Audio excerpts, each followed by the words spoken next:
In this quick video guide, I want to show you how you can use alternative free versions of Microsoft Access and Microsoft Mathematics to create databases if you want to use Access or the free alternative, or Mathematics, so the alternative to Microsoft Math Solver.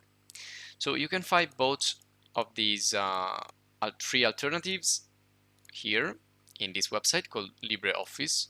You can search for it also in Google, LibreOffice, and you can click in the first result here or directly go to the download. So let's get into the main website and the home page. Click on download and click on download LibreOffice.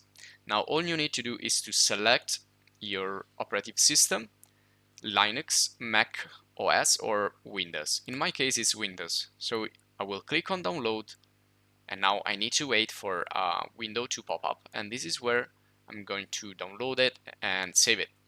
So in this case I will choose the download folder, and this is the file right here. So I just need to double click and run a really easy installer that I will not show you because I already installed it, but it's so easy that you won't need anything. Just click next, next, next. If you want, you can also decide an installation folder where to place it, where to install it. Otherwise, just go. You will manage that without any issues. Now, when you're finished, these are the two software here. This is Math, so alternative to Mathematics, and this is Office Base, alternative to Access. And you can create here tables and everything like you used to do in any other database. So if you don't find them, if you want to find them real quick, just click here down below in the search bar and type Libre, and here you will find all the different applications that come with LibreOffice package. You will find Math here and also the base right here.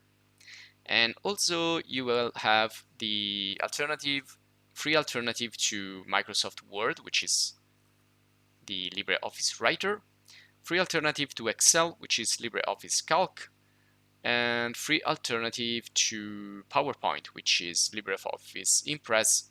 And also you have this draw here, which is kind of painting and application similar to, let's say, something in between Illustrator and Paint in Windows.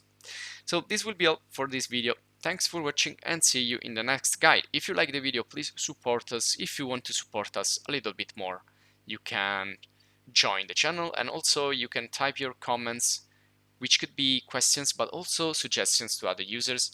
And again, thanks for watching. See you in the next video guide.